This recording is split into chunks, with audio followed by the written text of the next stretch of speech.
Hi, I'm Jack Newsome, and you're listening to Main Pod Girl.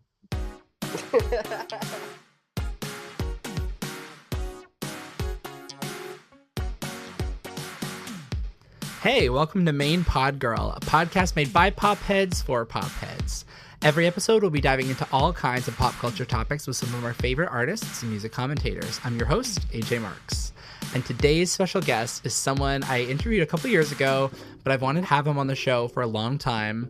I found him through Popheads back in 2020, and he's quickly become one of my most streamed artists of all time. He's written songs for Tiara Kennedy and Meghan Trainor, opened for Philip Phillips, and appeared on the NBC show Songland. This summer, his ear-training TikTok series, where he harmonizes over popular songs, went viral. And I wasn't even sure to which extent, obviously, because I already followed him, until I had my sisters and my friends showing me his TikToks. So please welcome Jack Newsome. Hi, good to talk to you. What's up? Not much. This summer has been so fun. I love that pop music is back and fun again. This Yeah, summer has just been insane. I haven't had this much fun in a while. that's really been the theme of not only this summer, but maybe just this whole year, right? 2024 is a really good year for music. This year rocks. Yeah, last Yes, year was like garbage for me personally, and also musically, I just felt like there wasn't much going on. And then this year is just like, like bust open the gates. Speaking of good music, let's start off with what we're listening to. Jack, do you want to go first? my cousin just invited me to an Artemis concert, and I had to refresh because I only know that I like the way you kiss me. I can tell you miss me. I'm obsessed with that song, and I feel like I got to listen to more of the Artemis stuff, and I'm a fan. I feel like there's so much good music right now. Obviously Sabrina, obviously Chapel, and the Power Pop Girls. What's your favorite song on Short and Sweet? Bedchem, I can't deny it. Bedcam. I mean, that is up there for me for sure. I think that's my second favorite. My favorite's Juno. It's so good. It's the hummingbird heartbeat of the album, I think. Yeah, Yeah. that's so true. Who are you listening to? I've actually been really into Rule. Yeah. His covers of Hide and Seek, Kiss Me, and Malibu are so good. I really didn't think that a hide and seek non-vocoder version would sound good, and then I was like, all right, I'll hear it out, and it's so good, so good. That song is laced. Like, I don't know what she was on. Do you think she wrote that song sober? I don't know if you can write that song on nothing. You know what I mean? I I've honestly I don't do drugs, so I've never considered that. I feel like I don't consider that enough when listening to music, actually. I'll watch like an unhinged cartoon show and I'm like, is this Coke? Like what is this? Trying to identify the drug they were on.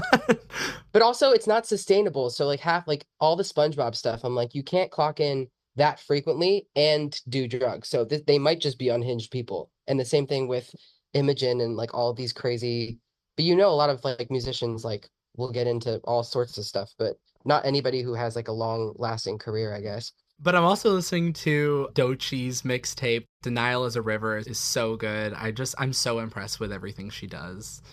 I'm still not over Nissan Altima. That song is catchy So as good. the day is long. And it's old Dochi too, because I've been a big fan. So 2020 was a fucking year because I found you, I found Remy Wolf, I found Dochi, I found Chapel Roan, like all in 2020. And I was like, this pandemic, we had nothing to do aside from like discover new music. Fall into the rabbit hole that is this. Yeah. Exactly. And so I really fell in love with like that yucky, plucky fruitcake spooky coochie sort of dochi, like the ones that sound like her version of Stupid Ho by Nicki Minaj. Nissan Altima is like a step back to that, as opposed to maybe some more of the like forward thinking other stuff she's done on TDE. I feel Like zany girl rap. Like yes. there's so much of the I'm hot, I'm pretty, Yeah. whatever, I'm too cool for school. We have a lot of that. But like the zany, like Yeah. Give me the charisma coming, be flamboyance. weird, like fuck it up. Yeah. I love her. And then I also want to shout out Fly By Midnight. Their new music is Ah, so good. Friends of the pod, Fly By Midnight. Shout out to you. Fly By Midnight, I think, reached out when my first couple of videos started like doing well. And I was like, oh my God, like my fellow pop boys. I love everything that they've done. And I feel like their sound is so clean. And Mm. I've always been a fan of just like super manicured like pop stuff. And they've always kind of done that. So I love those boys. I was gonna say you and Fly By Midnight would do Such a good collab. We would fuck it up. Absolutely. So next I have a little hypothetical scenario game that we like to play on Main Pod Girl. This is Call DM Block. So, Jack, I'm going to give you 3 celebrities, and you're going to have to call one, DM one, and block one. And the theme for this game today is artists you've covered in your TikToks. So, we have Addison Rae, Adam Lambert, and Imogen Heap. Call, DM, block. This is brutal and genius at the same time. They're all so different. No, I don't want to block any of them. There's no world in which I'm blocking any of them, so I'm just gonna try to like do this lightly. I have to say call Imogen because I want the call to go on for 3 hours. I want to get inside her brain. I want to know everything and just I want to get nerdy with her.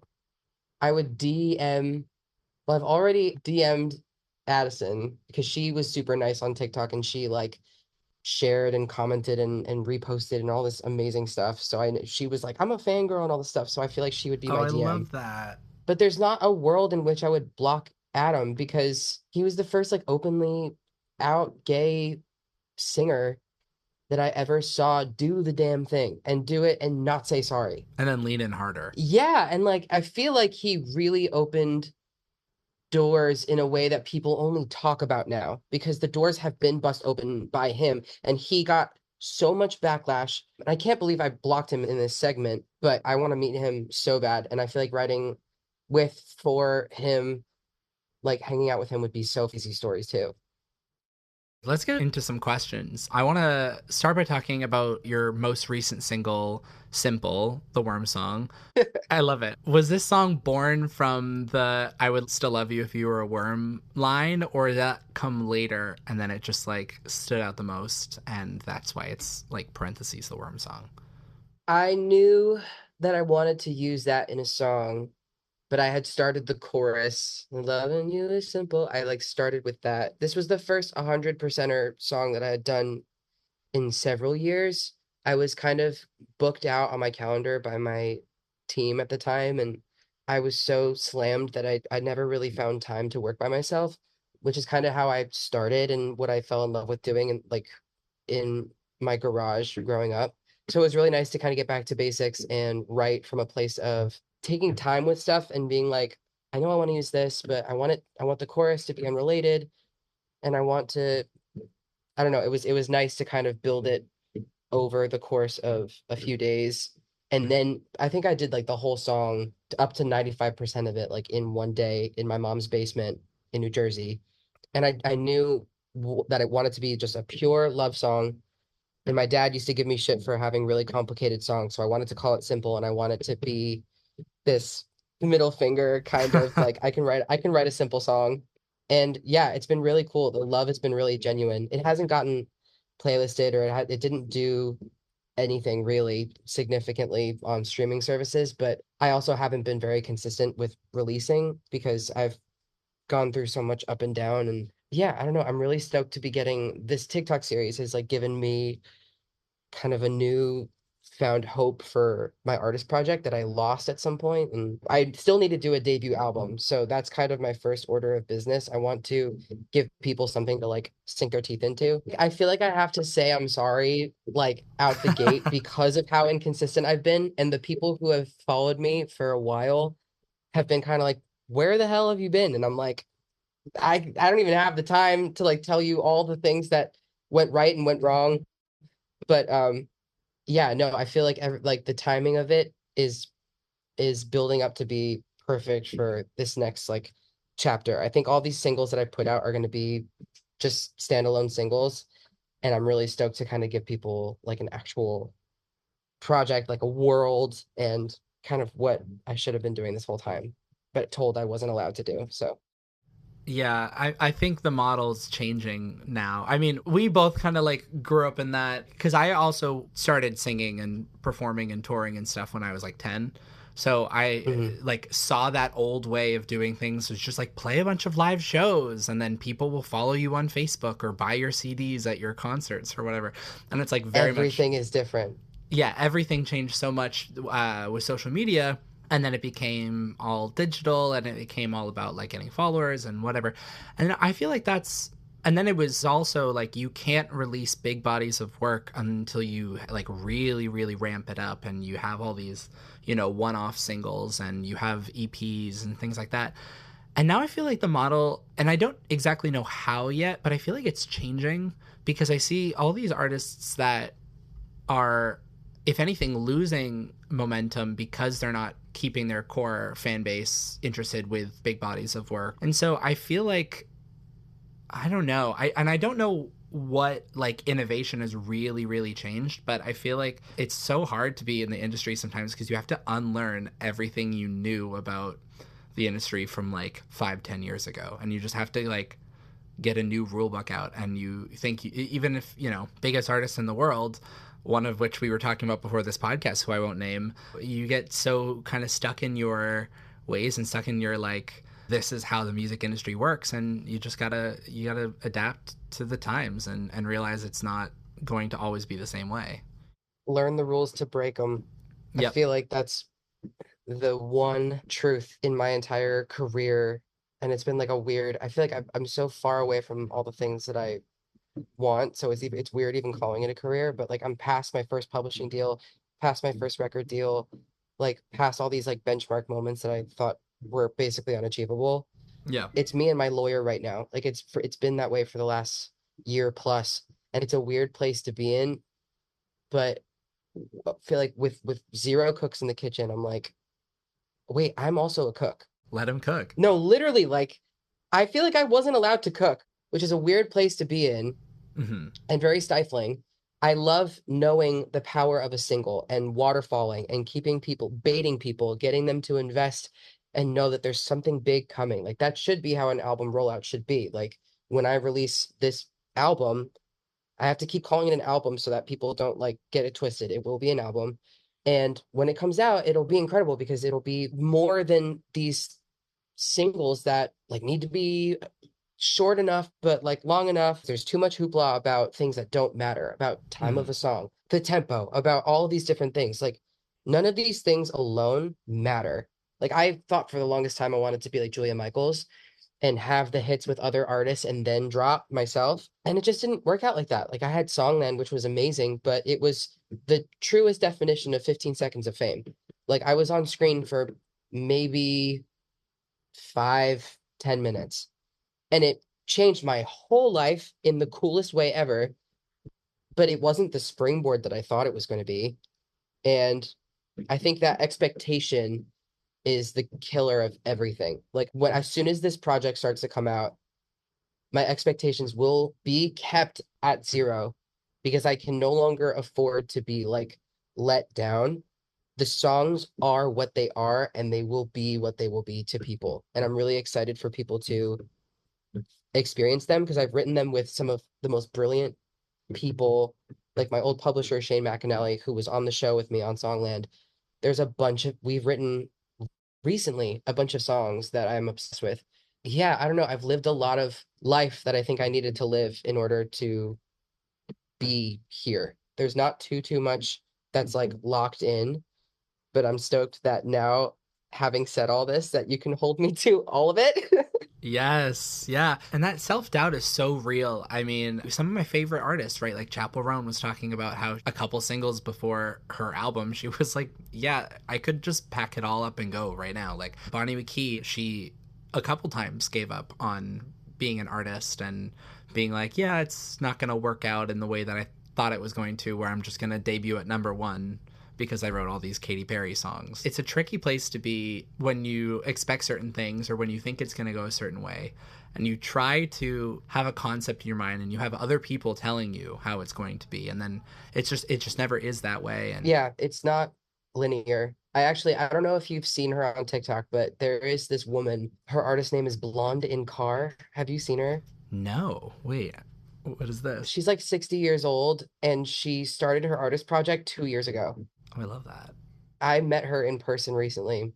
I was in boy bands when I was in high school, and I was told at 17 that I would be too old to pursue a solo career if I ever left one of these groups, which I did, and it ended up being like a huge blessing. But I met this woman, and she started her artist project at 58 years old. And she wrote this song for her daughter called My High Gummy Girl. Her daughter's like a stoner. Like it was like finding out when Sia popped off, like her age and stuff. Like Mhm. it just sometimes that has the opposite effect where people are like, well, you're not hot and you're not fuckable. So like we'd never put you on the radio. And it's like you have so much more truth to give to people.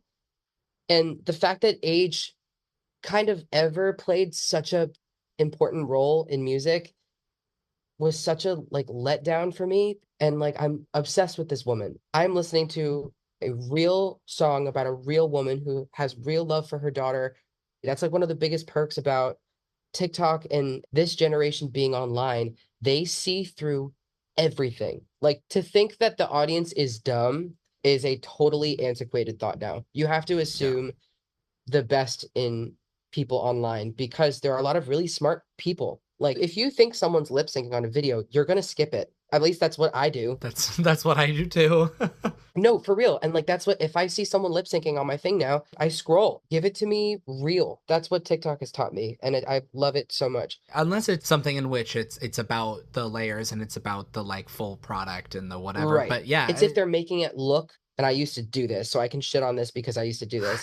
But if they make it look like you're in the studio and you're thinking you're gonna pull a fast one on them, like if yeah. you're making it look like, oh, I'm just recording this right now. La. And like we can hear Melodyne and autotune. I mean, like you really develop an ear for that when you are producing your own music. Exactly. You know something crazy though, not to be like self-referential, but I just think this is so interesting. My most viral video on TikTok right now is my cover of Linger by the Cranberries. And I made it a point before filming that. I was like, I'm gonna see how raw I can leave this because I was melodyning prior to that. I was like, okay, I want to judge these up. And people were kind of calling it out in the comments on my earlier videos, being like, this guy's making it look like he's singing it real. Which I was. I was singing it into the iPhone microphone, but I was Yeah. going back in and doctoring some of the notes and making it like photo finish. And then people were like, this isn't real. And I was like, they want real. So I literally did the Linger video on loop for 5 hours in my room Hmm. until I like got it right enough to like post. And I feel like even the notes that aren't exact, people want that. They want to know that it's not perfect and they want the human in it, which that's not what I fell in love with music for. So it was wild to reconnect with that humanness. Yeah. All of my comments, it doesn't matter what I post. I feel like a jukebox now because every song has like a request on it for a song. And I'm Hmm. doing as much of them as I can humanly do. I've already posted like 60 covers for this series. The only thing I've ever heard about TikTok is like if something works, you do it until you can't do it anymore. And I'm like, there's infinite songs. I can really do this forever. I do want to start releasing artist stuff again.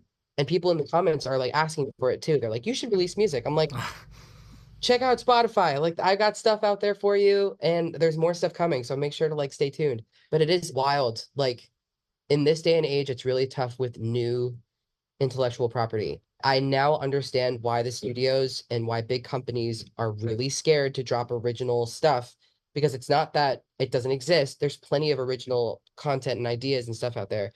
Is that people are really fickle and they're obsessed with what they already know. It's a weird time we're living in, but if you can power through it, and I have to tell this to myself, if you can power through it, it's always worth it to like have original stuff. And it is always worth it in the end. You might not feel it in the beginning, but That said, I would love your version of Linger to like be somewhere on Spotify, and that might be a good way to cross over. I am working on a like full counter harmony version to go up online for Linger because Hell it's yeah. about to hit 10 million on TikTok. And so far, since that video was posted, every video has had requests for that one to have like a full counter harmony version. Unless something crazy happens, it might just be that one song because I really do want to steer the ship towards original music, but I don't really want to shut anything down anymore. I kind of want to do everything, Hmm. but it is interesting like where you put your time. So I'm like trying to figure out, okay, if I do want to release a full body of work and I do want to keep the covers going, how do I do everything at the same time and not lose my brain? I'd love another song like "Give It Back" as well, like the folky, breathy, calm tone. Thank you. I love that song. So now we have a game. It's time to test just how on the pulse you are with some niche pop culture moments. So I combined a list of very real and goofy headlines posted to Popheads and mixed them in with some very fake and goofy headlines from fake showbiz news or The Onion. So your job is to tell me if you think the headline is real or fake. Okay. So get your detective hat on and let's begin. I looked for evidence. Okay, so the first one is going to be Charlie XCX announces a douche as part of her new merch line. Man, this could be real. I'm gonna say yes. It's real. It is real. Shut up! No, it is not. Literally so nuts. Yeah, truly. The next one is Kate Bush says she reckons Taylor Swift will eventually end up getting back with Joe Alwyn. She's a weird girl, so I wouldn't put it past her. It doesn't feel oniony to me, so I feel like it could be real. I say true. It is false. You know what? Thank you so much for having me. It's been an absolute pleasure. The next one is Richard Hammond says if the Northern Lights were pink over your house, that means you are gay. People are just nuts, so I'm going to say yes, it's true. It's false. You know what? I need to get on your For You page. I need to see what you're seeing. So the next one is Channing Tatum reveals he bought new t-shirts for an entire year just to avoid doing laundry. Quote, I hate doing laundry. I saw this. Okay. I did see this one. Okay, so this is true. I know this one. That is true. And you know what? Honestly, if you had given this to me, I compiled this list. If you had given this to me, I would have said that was false. It totally reads like The Onion. It's insane. I also understand it. I was just traveling for a month and I had considered it because of how infrequently I could find laundromats and places to do my laundry. I was like, I might start buying shit and throwing old shit out. The next one is Megan Thee Stallion launches mental health resources website for fans. Quote, bad bitches have bad days too. That's a lyric in her song. I feel like, this is so hard because I feel like they're all rooted in some semblance of truth, except for the Northern Lights one. But no, that actually is true. If they were over your house, you're gay. Of course. I'm gonna say this is true. I don't know. It is true. It is true. Yeah. All right. So 2 in a row. On a roll. The next one is Harry Styles says he disagrees with those who claim Baby Reindeer is difficult to watch. Quote, it was much easier to follow than something like Inception. False. False, yes. Yes! The next one is Shawn Mendes sent the 1975's Matt Healy a pair of his underwear. This one pisses me off. Why? Because I feel like it could be true, but also it couldn't. There's no way. Of course not. But of course, like you have no idea. I'm gonna say it's true. It is true. Yes! It's insane. Yeah, Matty Healy asked for one of the specific underwears that he wore in the Calvin Klein ad. And so he boxed it up and sent it to him in the mail. There's not enough time to go into all of my thoughts about all this. I completely agree. And then the next one is Lord inherits property from royal Serbian relative named, get this, Dord. Spelled the exact same way, but with a D. Just wrong. False. No, it's true. Not true! There's no world in which this is true. Yes. So she has royal Serbian relatives, which is so funny because her song is Royals. And also the relative is named Dord. I don't think that she accepted the property. I think it's like Katy Perry killing that nun. She didn't kill the nun, did she? No, but the nun died in court in front of her, and her last words were, Katy Perry, please stop. No, that was wild. This is on par with that. Yeah, actual news that you cannot believe is happening. Like Dord with an E? No. I wonder if it's like pronounced weird, like Dorda or something. Yeah, I think it is. I just, for comedic effect, I am choosing to pronounce it Dord. Lord V. Dord. And then the last one is chart star Jess Glynn taken to hospital after drinking non-boiled tap water in Devon. Where is Devon? In the UK. A friend of mine, wait, you said non-boiled tap water? Yes. A friend of mine had to go to the hospital recently this year. We had a writing camp. He was drinking hot water from the tap and he had to go to the hospital. So I'm going to say this is true. It's false. And here's the big thing about fake showbiz news. This is the site that like Ellie Goulding, Jess Glynn, and Jessie J for some reason are always in their headlines. They just really love to pick Something on. about those They're the girls. British Huns, you know. They're like they're pop music's Huns. I love the Ellie Goulding memes send me so much. And now we've come to the last part of the show, our top five. This is where we list our top five of a certain category, and this episode's theme is top five albums so far this decade. And I really tried to limit the guests that I've had on the show before. Oh, nice. So number five is Doja Cat, Scarlet. So good. Planet Her is my most streamed from this decade, but Scarlet is it's just too fucking good. I like it when pop stars get a little pissed. Like that Yeah. album, she was, I think, more than a little pissed.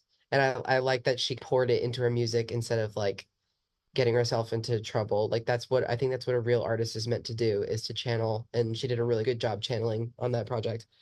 In a real way, too, where she's like just a little unhinged. It's just like, you know what? I'm pissed off I can't hide it. Like it's gonna Yeah. come out in the music.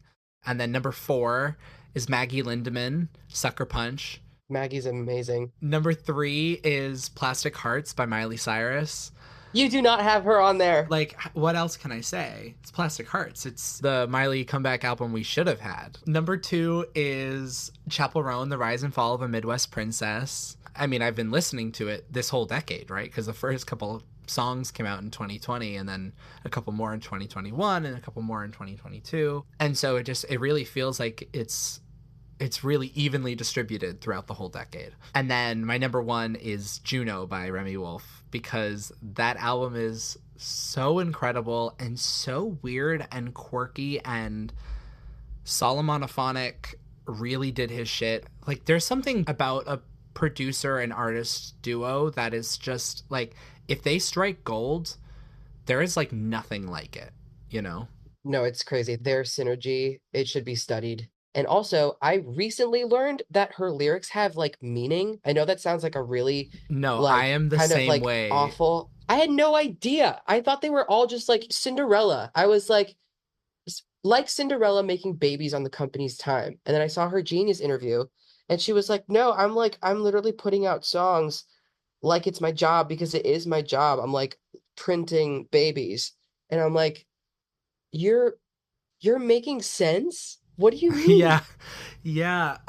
There was one song, Grumpy Old I Man, love is clearly about the pandemic, but it just took me a while to realize that I'm like, oh, it's about alcoholism and depression in the pandemic. Like, a lot of these songs are about alcoholism. All right, so let's hear your top five. I'm so excited. number five, Rise and Fall, Midwest Princess. This is like Chapel really. It's more the human than any body of work. I am subscribed, following. I'm so invested for the rest of her career. Like she's just a fireball, and I really see so much value in what she's doing. Number four, the album by the Jonas Brothers. Oh, this was so close to making my list.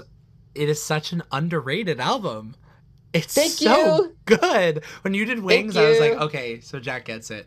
Yeah, no, no skips, no skips at all. No skips. John Bellion is like so singular to me, and I don't think there will be many people like him. I see there's like all these Renaissance pop producers like John Bellion, Ryan Tedder, Jack Antonoff, Max Martin, all these like humongous people.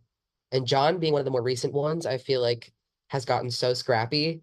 And he's like, I'm just going to show you. I can't ever tell you. I'm just going to show you how brilliant I am. Let me see what I have next. Plastic Hearts is on my list as well. Okay, that's what I thought. That's what I thought.